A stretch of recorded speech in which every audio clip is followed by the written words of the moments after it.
Assalamualaikum warahmatullahi wabarakatuh.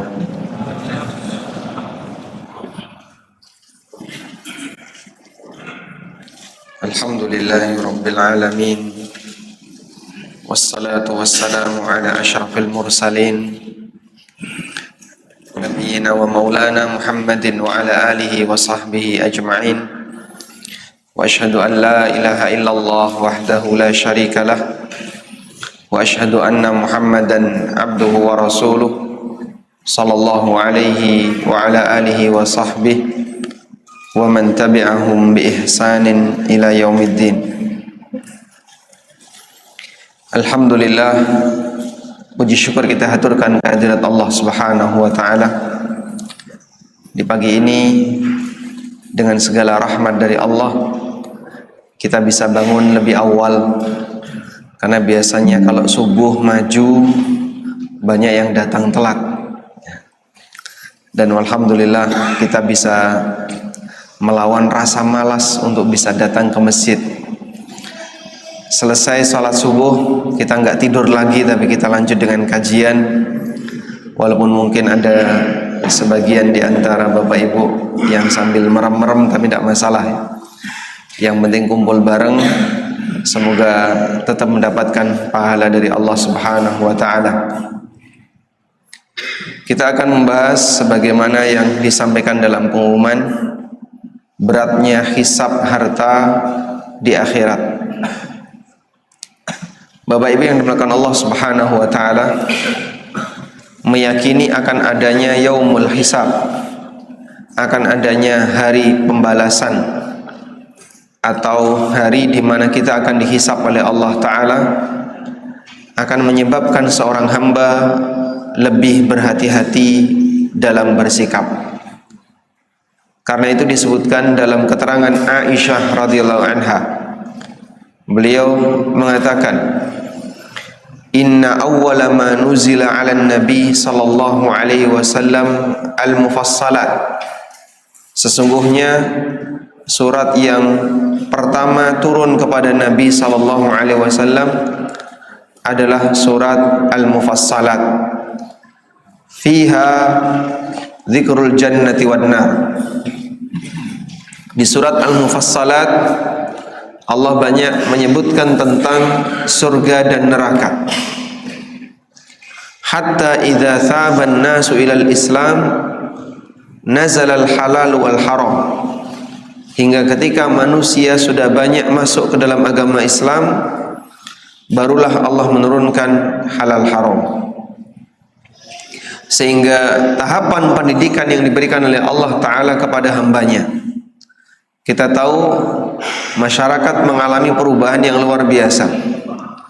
Mulai dari zaman jahiliyah menjadi masa yang penuh dengan keemasan, yaitu generasi para sahabat yang dikatakan oleh Nabi sallallahu alaihi wasallam, khairun nasi qarni thumma alladhina yalunahum thumma alladhina yalunahum. Sebaik-baik generasi manusia adalah generasiku, yaitu generasi para sahabat, kemudian generasi setelahnya dan generasi setelahnya. Padahal generasi pertama ini sempat bersentuhan dengan masa jahiliyah. Hampir di semua lini kehidupan mengalami kerusakan.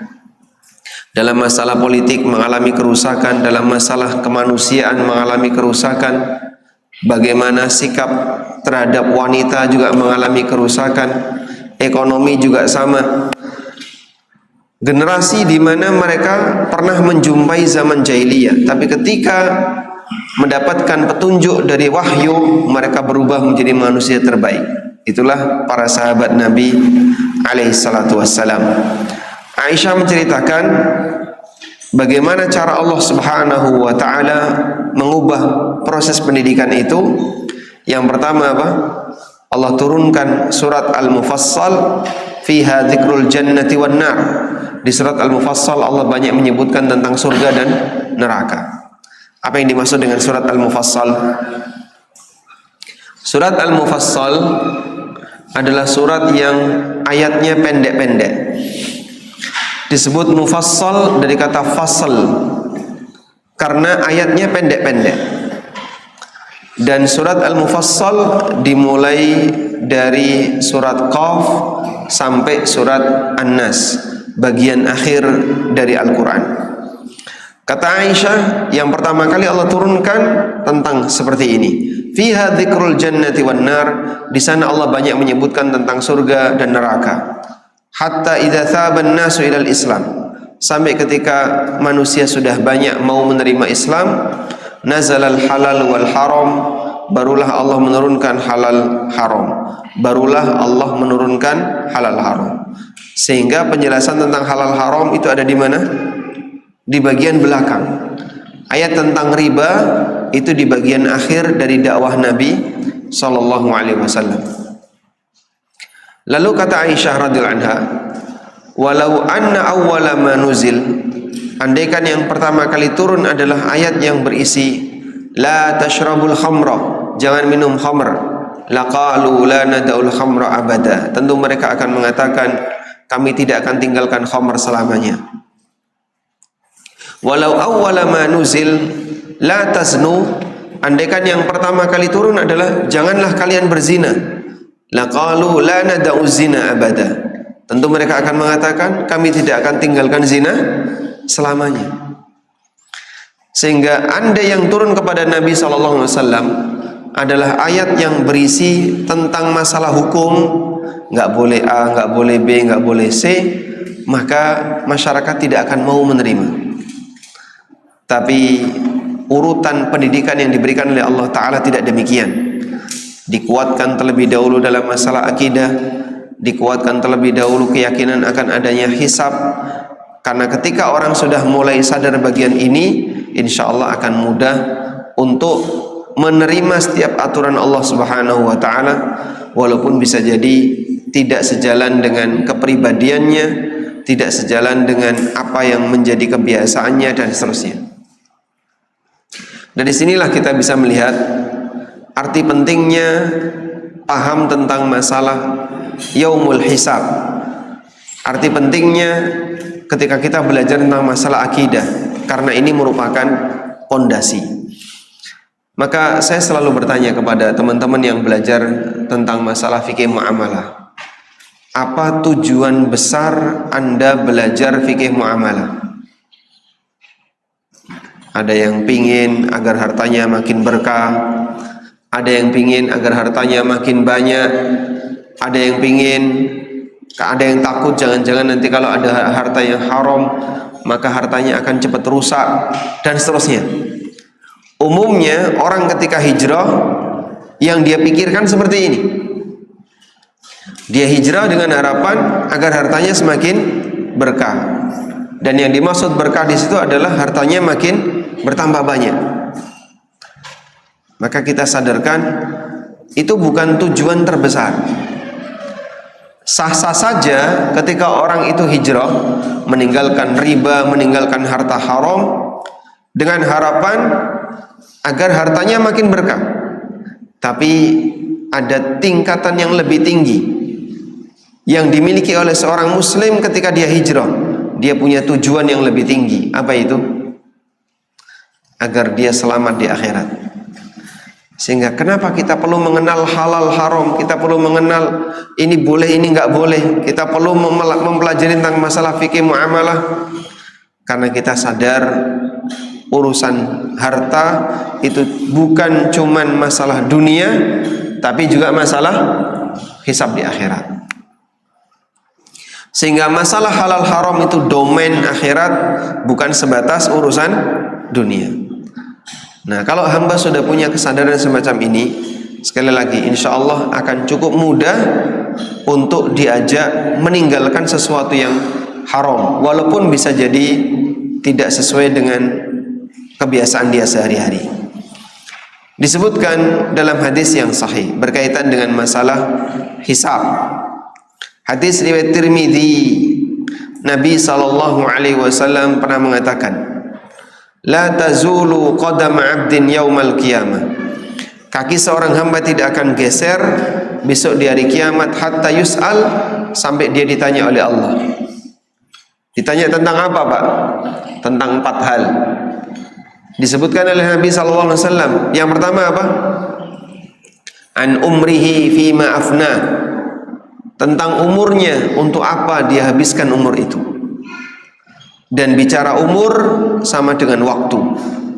Allah akan tanya kepada kita mengenai waktu, untuk apa waktu itu kita gunakan. Yang kedua, wa an jismihi fima ablah, Allah akan tanya kepadanya tentang jasadnya, tentang badannya, untuk apa dia jadikan jasadnya itu rusak. Badan kita makin tua makin naik atau makin turun? Jasad manusia makin berumur makin naik. Puncaknya di usia berapa? Dari mulai bayi, Allah Subhanahu wa taala menciptakan manusia min dha'fin tsumma ja'ala min ba'di dha'fin quwwah. Manusia diciptakan dari kondisi lemah kemudian sampai jadi kuat. Puncaknya umur berapa? Umur 40. Ini berarti sudah penurunan semua ini grafiknya. Tsumma ja'ala min ba'di quwwatin dha'fan wa syaiba. Kemudian Allah jadikan setelah manusia dalam kondisi kuat, melemah lagi, beruban. Yakhluqu ma yasha. Allah menciptakan sesuai dengan apa yang Dia kehendaki. Baik.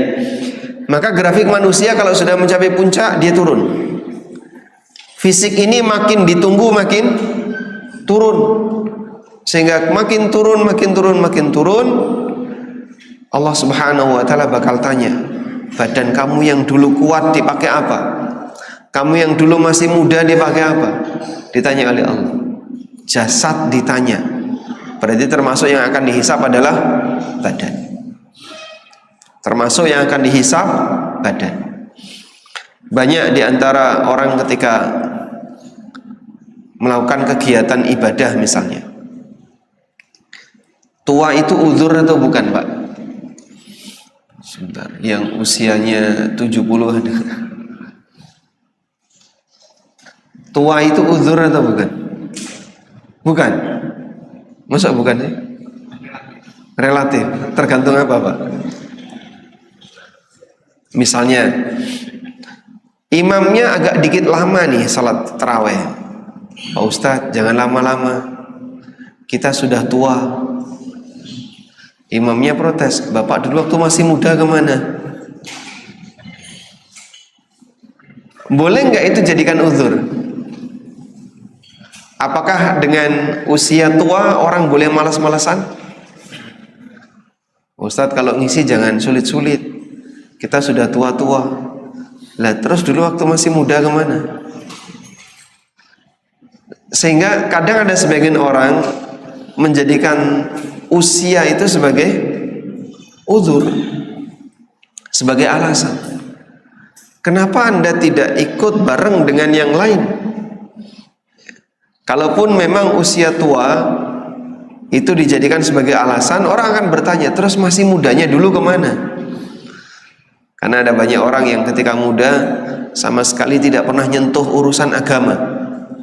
Baru setelah tua dia mendekat ke agama. Di saat badannya sudah lemah, di saat fisiknya sudah tidak bisa diajak untuk belajar dengan maksimal, baru dia mendekat ke agama. Karena banyak di antara kita dalam urusan agama itu kita kasih waktu sisa. Kita kasih waktu sisa. Yang terbaik untuk urusan dunia. Baik. Jadi kita perlu sadar bahwa yang dihisap oleh Allah diantaranya adalah jasad. Yang ketiga, wa an ilmihi madza amila bihi. Allah akan menghisap hamba mengenai ilmunya, sejauh mana ilmu yang dia miliki itu dia amalkan. Maka belajar punya tanggung jawab. Kamu harus belajar, wajib, dan punya tanggung jawab setelah belajar harus diamalkan. Yang keempat, wa an malihi min aina iktasabah wa fima anfaqah. Allah bakal bertanya tentang harta. Harta manusia, dari mana dia dapatkan harta itu dan untuk apa dia membelanjakannya. Sehingga mengenai harta ada dua pintu, pintu masuk dan pintu keluar. Walhamdulillah, hadis ini sudah sering sekali kita dengar untuk diingatkan kepada manusia. Urusan harta itu bukan cuma urusan dunia, akan ada urusan akhirat. Sehingga domain harta itu domain akhirat. Apabila orang salah dalam mengambil harta, dia gagal hisab yang pertama. Demikian pula ketika dia salah dalam menyalurkan harta, dia gagal hisab yang kedua. Ada sebagian orang yang ketika ngambil harta caranya salah, penuh dengan maksiat. Mulai dari uang sogok, uang tips, kemudian uang-uang haram yang lainnya, penuh dengan maksiat. Saat menggunakannya juga penuh dengan maksiat. Sampai ada ungkapan uang demit dimakan setan. Uang demit dimakan setan. Jadi pada posisi ketika dia menggunakan hartanya untuk maksiat, dia gagal di dua pintu. Cara mendapatkannya salah dan cara menggunakannya salah. Hadis sahih riwayat Tirmidzi.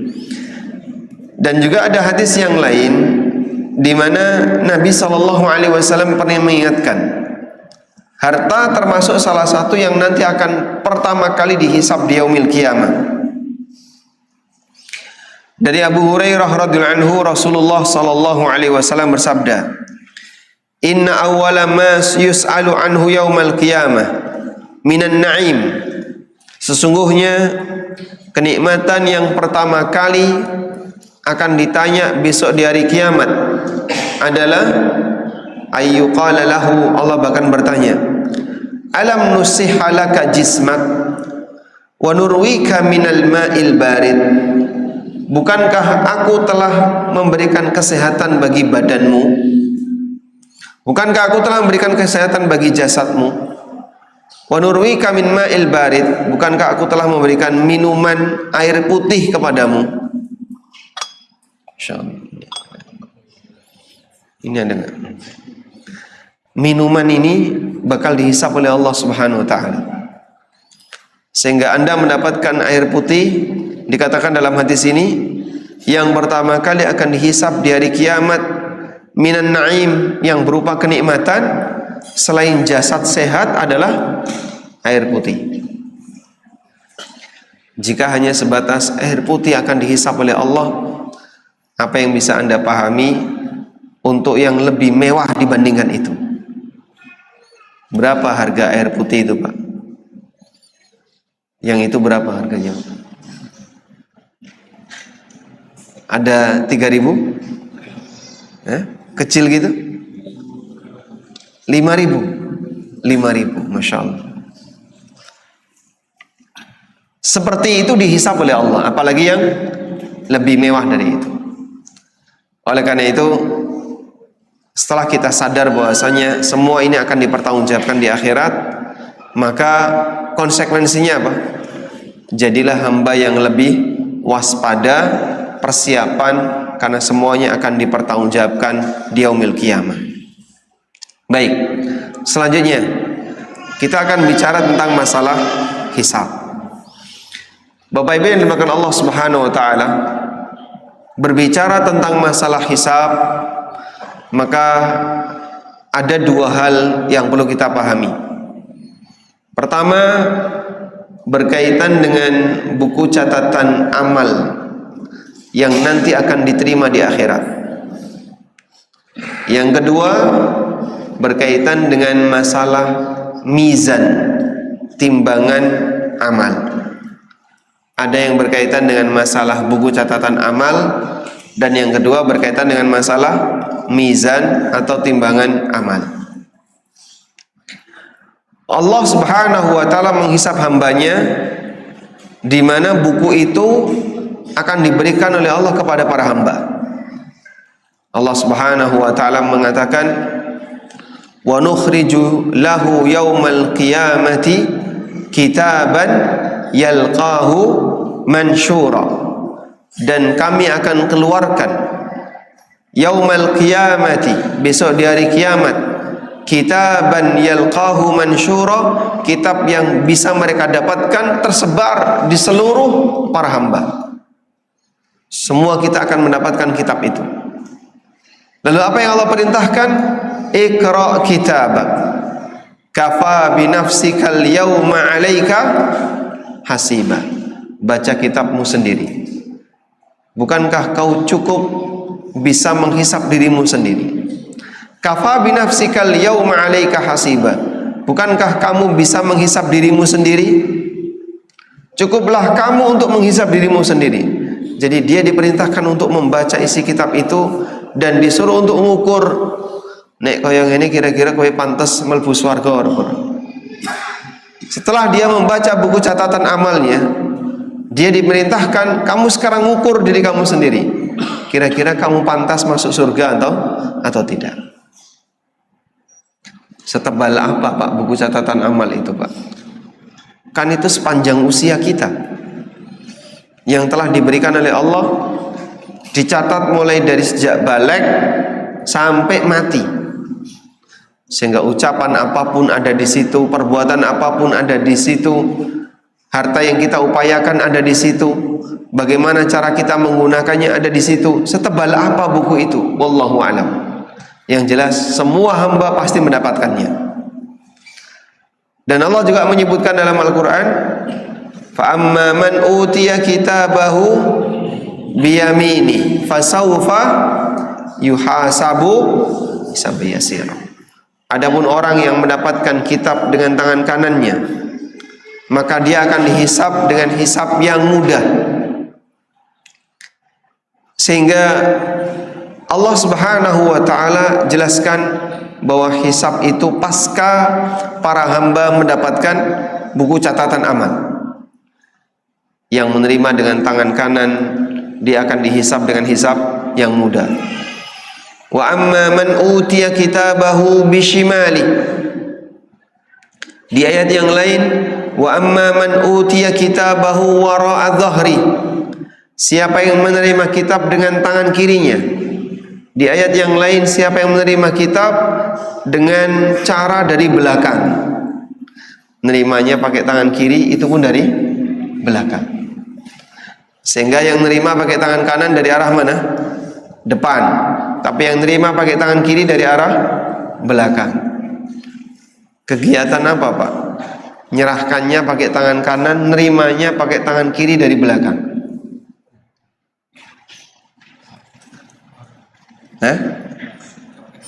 Apa? Copet. Lari estafet. Lari estafet kayak gitu ya. Nerima tongkatnya dari mana? Dari belakang dengan tangan kiri atau kanan? Kiri. Nggak tahu siapa yang ngajari kayak gitu. Sehingga lari estafet itu tidak ada depan, tapi belakang begini. Baik. Besok di yaumil qiyamah, orang yang hisabnya buruk akan menerima kitab dengan tangan kirinya melalui arah belakang. Maka di saat dia mengalami kejadian seperti itu, fayaqulu ya laitani lam uta kitabiyah wa lam adri ma hisabiyah. Maka dia mengatakan, andaikan saya tidak diberi kitab dan saya tidak tahu isinya. Dia ketakutan untuk membaca isi dari kitab catatan amalnya sendiri. Di ayat yang lain Allah Subhanahu wa taala berfirman, "Wa wudi'al kitab." Kitab-kitab catatan amal disebarkan kepada seluruh hamba. Fataral mujrimina mushfiqina mimma fihi. Maka kau akan lihat orang-orang yang rajin berbuat dosa, orang yang rajin maksiat. Mushfiqina mimma fihi, mereka ketakutan dengan isi dari kitab itu. Wa yaqulun, dan mereka mengatakan, ya wailatana ma li hadzal kitabi la yughadiru saghiratan wala kabiratan illa ahsaha. Ini kitab apa? Tidak meninggalkan besar maupun kecil, semuanya dimasukkan. Sehingga Masya Allah, kitab catatan amal itu besar maupun kecil semuanya ada. Sampai orang non muslim, orang yang banyak berbuat dosa, ketika dia menerima kitab itu dia ketakutan. Dia ketakutan isinya sehingga nggak berani untuk melihatnya, dan dia mengatakan, "Ma li hadzal kitab la yughadiru saghiratan wala kabiratan illa ahsaha." Ini kitab apa? Besar kecil semuanya dimasukkan. Masya Allah. Sehingga hal terkecil yang Anda lakukan di pagi ini, misalnya kajian karo merem, itu dicatat nggak? Hah? Dicatat nggak, Pak? Dicatat. Berarti yang benar gimana, Pak? Yang benar gimana? Nyimak. Melek atau merem? Melek. Tapi Masya Allah, memang berat ya. Dan ngantuk itu menular, Pak. Oke, sebenarnya saya ketularan ngantuk sama jemaah. Minum dulu. Bismillah.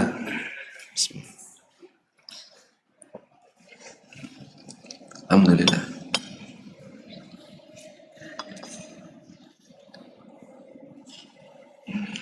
Kita lanjutkan ya. Besar kecil semuanya dihisab. Di saat itulah orang yang banyak berbuat dosa mereka ketakutan. Dan Allah juga tegaskan di ayat yang lain, "Amma man a'ta wattaqa wa saddaqa bil husna fasanuyassiruhu lil yusra." Adapun orang yang bertakwa, yang dia memberi dan bertakwa, wa saddaqa bil husna, dan dia membenarkan al husna, fasanuyassiruhu lil yusra, maka Allah akan berikan kemudahan untuknya, lil yusra, untuk mendapatkan kemudahan, yaitu surga. Wa amma man bakhila wastaghna wa kadzdzaba bil husna fasanuyassiruhu lil usra, sedangkan orang yang bakhil, merasa cukup, mendustakan akan ada balasan di akhirat, maka Allah Subhanahu wa taala buat sulit kehidupannya, sehingga besok Allah Subhanahu wa taala akan mudahkan dia untuk menuju kesulitan, maka lebih mengarah kepada neraka. Amal besar maupun kecil semuanya akan dilihat oleh manusia, sebagaimana yang Allah tegaskan di surat Az-Zalzalah di bagian akhir. Coba bunyinya gimana, Mas? Di surat Az-Zalzalah bagian akhir, "Faman ya'mal mithqala dzarratin wa man ya'mal mithqala dzarratin", besar kecil semuanya tercantum, walaupun yang kecil kayak apa, Pak? Seberat dzarrah. Dzarrah itu seperti apa, Pak? Seperti debu. Anda lihat misalnya ada cahaya matahari yang masuk ke dalam kamar kita, lalu seperti ada banyak debu yang terbang kecil-kecil sekali. Itulah dzarrah. Lebih kecil dibandingkan apa yang bisa kita bayangkan, sehingga saat kita mau nyentuh dia terbang, saat mau ditangkap dia hilang. Itulah dzarrah. Beratnya berapa, Pak? Anda pernah punya timbangan digital yang sensitif? Ada ya? Ada timbangan digital sensitif. Dikipas gini aja, angkanya sudah bergerak. Nah, di situ ada debu nggak, Pak? Di timbangan digital itu ada debu nggak? Ada, tapi angkanya tidak bergerak. 0,000 sekian, kok nggak bergerak? Padahal di situ ada banyak titik debu. Betapa ringannya, yang ternyata itu semuanya nanti akan dilihat oleh manusia. Fa amma man wa man amila salihan min dzakarin au untha, sehingga siapapun yang beramal baik laki maupun perempuan, yang besar maupun kecil, semuanya nanti akan dihisab di yaumil qiyamah. Baik, ini berkaitan dengan buku catatan amal. Yang kedua, kalau kita bicara hisab, maka di sana ada mizan, di sana ada timbangan amal. Dan akidah Ahlussunnah mengatakan, wa nu'minu bil mizan walahu kifatan. Kita beriman kepada mizan, Dan mizan itu punya dua daun timbangan. Allah Subhanahu wa ta'ala nanti akan menimbang para hamba. Apa saja yang ditimbang ketika di yaumil qiyamah? Para ulama menjelaskan ada 3 yang akan ditimbang besok di hari kiamat. Pertama, amal itu sendiri. Allah akan menimbang amal yang dilakukan oleh hamba besok di hari kiamat. Apa dalilnya? Hadis riwayat Bukhari. Nabi SAW pernah bersabda, kalimatani khafifatani fil lisan, habibatani indar rahman, thaqilatani fil mizan. Subhanallah wa bihamdi, subhanallahil azim. Ada 2 kalimat, ringan di lisan, dicintai Ar-Rahman, berat di timbangan. Apa itu? Subhanallah wa bihamdi, subhanallahil azim. Masya Allah. Dan ini dalil bahasanya di antara yang nanti akan dihisap oleh Allah Subhanahu wa ta'ala adalah Allah akan menimbang ucapan perbuatan yang dilakukan oleh hamba. Sampai kalimat subhanallah wa bihamdi, subhanallahil azim, kata Nabi SAW adalah kalimat yang paling berat besok di mizan. Ini yang pertama. Kemudian yang kedua, yang akan ditimbang oleh Allah Ta'ala adalah jasad, badan manusia akan ditimbang oleh Allah. Badan yang sering dipakai untuk melakukan amal soleh akan lebih berat di timbangan daripada badan yang tidak pernah dipakai amal soleh. Hingga Nabi SAW pernah bercerita, yu'ta birajulin yaumal qiyamah jalidin azimin, besok akan didatangkan oleh Allah seseorang di hari kiamat, orangnya gemuk, paling gagah, paling kuat, paling berat ototnya. Kayak apa itu Pak? Wallahu a'lam. Yang jelas pokoknya orang yang dulu waktu di dunia paling gagah, paling berat ya. Makanya berat itu apa? Menentukan kelas tinju ya.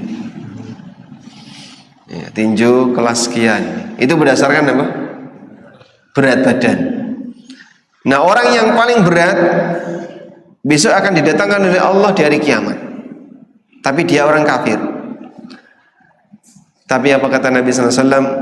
La ya'dilu indallah janaha ba'udah. Dia tidak bisa mengalahkan beratnya satu sayap seekor nyamuk.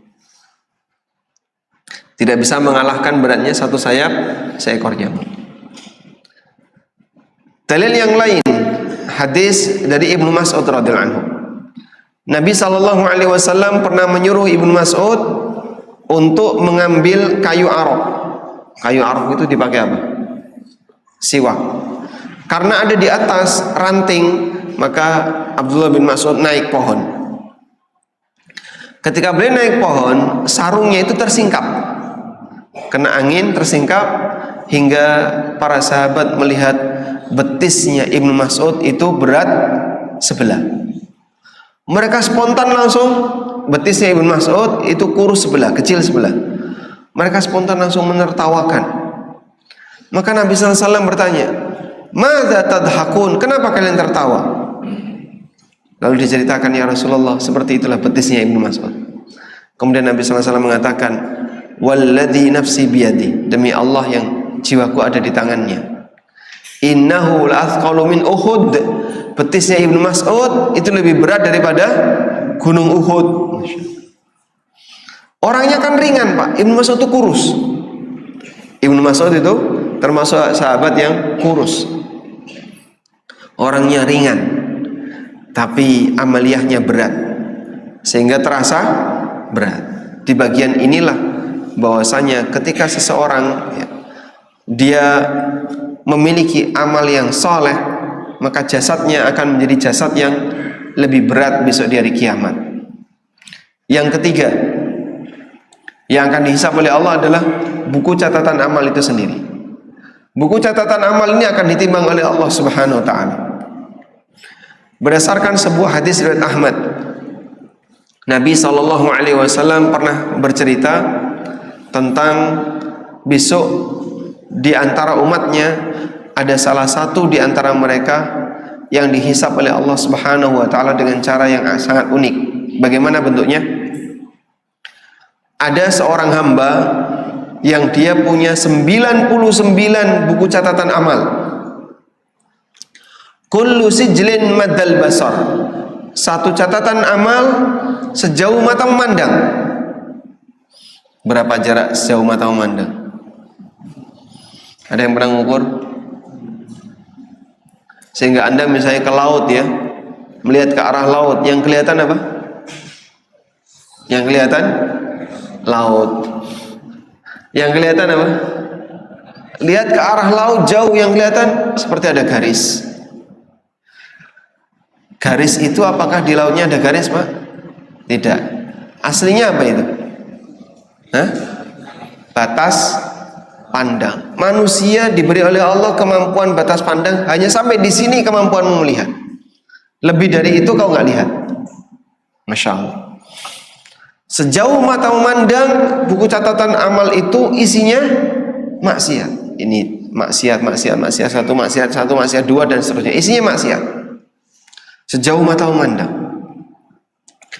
Lalu kemudian Allah Subhanahu wa taala bertanya kepada orang ini, "Ya ibadi, hal laka min udhrin?" Wahai hambaku, apakah kamu punya uzur? Dia bilang, "Tidak ya Rabbi."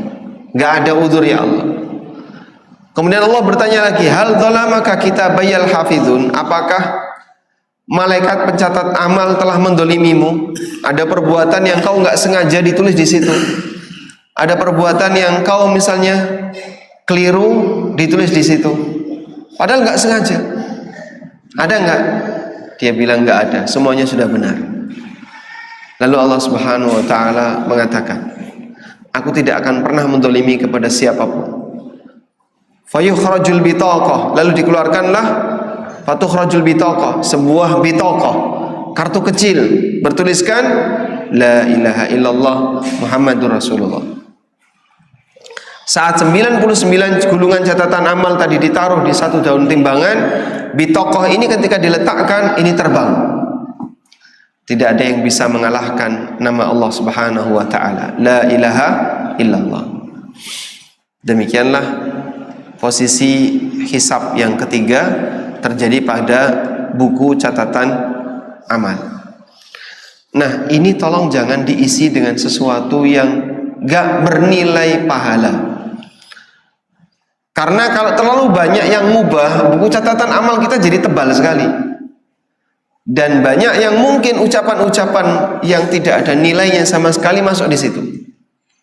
Karena para ulama mengatakan bahwa malaikat tidak hanya menghisap perbuatan yang ada konsekuensi dosa dan pahala, tapi mereka juga dihisap oleh Allah dengan perbuatan yang pernah mereka kerjakan di masa silam, yang bisa jadi itu tidak ada konsekuensi dosa dan pahala. Misalnya ucapan-ucapan mubah. Anda mengatakan, saya sudah makan, itu ada konsekuensi dosa dan pahala? Tidak, karena ini ucapan mubah. Seperti ini dimasukkan dalam catatan amal. Imam Ahmad bin Hanbal rahimahullah, beliau pernah mengalami sakit parah sampai mengerang. Orang kalau sudah sangat demam kan kadang gimana? Gigil mengeluarkan sesuatu. Terus yang jaga Imam Ahmad, beliau membisiki Imam Ahmad, "Ya Aba Abdillah, inna Tawusan yaqul." Wa Imam Ahmad, sesungguhnya Imam Tawus pernah mengatakan. Apa yang dikatakan oleh Tawus? "Innallaha yaktubu kulla syai'in hatta aninal marid." Allah akan mencatat semua yang dilakukan oleh hamba, ucapan yang keluar dari hamba, hatta aninal marid, sampai mengerang yang dikeluarkan oleh orang yang sedang sakit. Orang sakit mengerang itu nanti akan dihisab di yaumil qiyamah. Masya Allah. Padahal cuma apa? Mengerang. Itu ada pahalanya nggak? Bisa jadi nggak ada. Ada dosanya nggak? Tidak ada. Tapi seperti ini masuk dalam catatan. Apalagi yang cuman ucapan-ucapan yang tidak ada nilainya sama sekali. Baik. Selanjutnya kita beralih ke macam-macam hisab. Kalau tadi kan apa yang dihisab ya, sekarang macam-macam hisab. Hisab ada beberapa macam. Pertama, ada hisab yang disebut dengan hisabun yasir. Dan ini doa Nabi sallallahu alaihi wasallam. Allahumma hasibni hisaban yasira. Ya Allah, hisablah aku dengan hisab yang mudah. Bagaimana bentuk hisab yang mudah? Aisyah radhiyallahu anha pernah bertanya kepada Nabi sallallahu alaihi wasallam, "Ya Rasulullah, apa yang dimaksud dengan hisabun yasir, hisab yang mudah itu?" Kata Nabi sallallahu alaihi wasallam, "Innama dzalikumul arad, innama dzalikumul arad." Hisab yang mudah itu hanyalah ditampakkan. Hisab yang hanya ditampakkan. Sehingga yang bersangkutan ditunjukkan oleh Allah. Kau pernah melakukan kayak gini? Betul ya Allah. Kau pernah melakukan kayak gini? Betul. Betul. Gak ada satupun yang tidak diakui. Barulah setelah itu Allah Subhanahu wa taala berfirman, "Qad satartu laka fid dunya wa ghafartu lakal yaum." Dulu waktu kamu melakukan di dunia, aku menutupimu. Gak ada satupun orang yang tahu. Dan mulai hari ini aku ampuni dosamu. Masya Allah. Itu hisab apa tadi? Hisabun yasir. Allah Subhanahu wa taala tunjukkan hasil perbuatannya, lalu Allah tunjukkan. Innama dzalikumul arad. Al-arad artinya cuma ditampakkan. Ditampakkan, ditunjukkan. Kamu akui semuanya? Iya. Terus dimaafkan oleh Allah. Ini hisab yang ringan.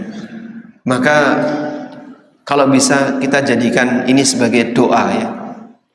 Allahumma hasibni hisaban, Allahumma hasibni hisaban yasir. Ulangi lagi. Allahumma hasibni hisaban. Baik, sekarang jamaah yang membaca tidak saya tirukan. Allahumma. Masya Allah.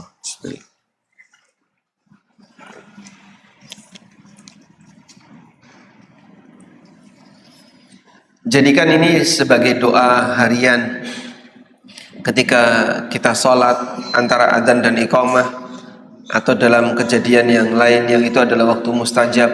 Mintalah kepada Allah, Allahumma hasibni hisaban yasira. Hisab yang kedua yang diistilahkan dengan hisab tabdil. Diistilahkan dengan hisab tabdil. Allah Ta'ala berfirman di surat Al-Furqan ayat 70. Illa man taba wa amana wa amila amalan saliha fa ulaika yubaddilullahu sayyiatihim hasanat. Kecuali orang yang beriman dan beramal saleh, maka Allah akan gantikan untuknya sayyiatihim, amal buruknya, hasanatin, sebagai pahala. Amal buruknya dijadikan sebagai pahala. Allah jadikan sebagai amal baik. Wa kana Allahu ghafurar rahima, dan Allah Maha Pengampun lagi Maha Penyayang. Ada sebuah hadis yang menceritakan tentang ini. Nabi sallallahu alaihi wasallam pernah bercerita tentang kejadian orang yang dia dihisab tapi yang besar-besar tidak ditampakkan.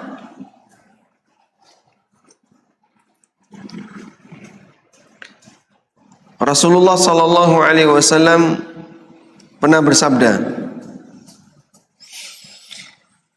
dari hadis Abu Dzar radhiyallahu anhu, Rasulullah SAW bersabda, "Inni la'arifu akhira ahlin nari khurujan minan nar." Aku tahu orang yang terakhir keluar dari neraka. Wa akhiru ahlil jannati dukhulan ilal jannah, dan penduduk surga yang terakhir masuk ke dalam surga. Yu'ta birajulin, ada orang yang didatangkan, fayaqulu nahwa kibari dhunubihi wasaluhu an sigarihi. Lalu Allah Subhanahu wa taala berfirman tentang dosa-dosa besarnya, ya. Wasaluhu an sigarihi, dan Allah bertanya tentang dosa-dosa kecilnya. Jadi di sini dikatakan nahau kibara dzunubi, bagian dosa besarnya tidak ditampakkan, yang ditunjukkan apa? Dosa kecilnya. Fayuqalu lahu amilta yauma kadza wa kadza, amilta yauma kadza wa kadza. Wahai fulan, engkau melakukan ini, engkau melakukan ini, engkau melakukan ini. Fayaqulu na'am, lalu dia pun mengatakan iya. La yastati'u ay yunkira min dzalika syai'an, sama sekali dia tidak bisa mengingkari. Sudah? Kemudian coba tadi gimana? Di buku catatan itu ada yang besar, ada yang kecil. Tapi yang tampak yang mana? Yang kecil. Yang besar Allah sembunyikan. Lalu Allah Subhanahu wa taala bertanya kepadanya, kamu pernah melakukan ini, melakukan ini, melakukan ini? Dia jawab, betul ya Allah, betul ya Allah. Semuanya diakui, tidak ada yang diingkari. Kemudian Allah Ta'ala berfirman, fa innalaka bikulli sayyi'atin hasanah. Setiap dosa yang kau kerjakan akan digantikan dengan pahala. Maka orang tadi kemudian mengatakan, ya Rabbi, ini yang besar belum ada ya Allah. Yang besar belum ada. Amiltu asya ala arahahuna. Saya masih punya dosa-dosa yang lain yang nggak ada di sini. Fadhahika Rasulullah sallallahu alaihi wasallam, kemudian Nabi sallallahu alaihi wasallam tertawa. Hatta badat nawajidhu, sampai kelihatan gerahamnya. Jadi di saat Allah mengubah amal apa tadi? Amal maksiat menjadi amal taat, maka orang ini langsung ngomong, "Duh, masih ada dosa-dosa besar yang nggak ada di sini." Tujuannya apa? Biar diganti dengan pahala yang lebih besar. Tapi masya Allah, malah dia ngakui apa yang sebelumnya tidak ada di kitab. Baik, atau yang tidak ditampakkan oleh Allah Ta'ala. Maka itulah contoh hisab tabdil. Allah Subhanahu wa taala menggantikan perbuatan dosa sebagai pahala. Baik, yang terakhir, yang ketiga, ada hisab yang disebut dengan nikosh. Nikosh itu di debat. Nabi SAW mengatakan, man nukisha faqad udzib. Orang kalau sudah didebat, maka dia pasti akan dihukum. Sehingga saat dia ditanya oleh Allah, kamu kenapa kemarin melakukan seperti ini? Ya Allah, alasannya kayak gini. Kenapa kayak gitu? Tapi saya gini, kenapa kayak gitu? Terus dikejar gitu. Kalau sudah dikejar terus, kata Nabi SAW, man nukisha udzib. Siapa yang sudah diajak debat, pasti dia akan diadab. Waliyadzubillah. Perjuangkanlah untuk masa hisab seperti tadi ya. Walaupun bisa jadi amal kita nggak banyak, tapi jangan sampai buku catatan amal dipenuhi dengan maksiat, yang itu nggak ada jaminan kita akan dibela oleh Allah Subhanahu wa taala di akhirat. Wallahu alam. Baik, mungkin demikian yang bisa kita sampaikan sebagai pengantar. Semoga yang sedikit ini bermanfaat. Dan syuruk sampai jam berapa?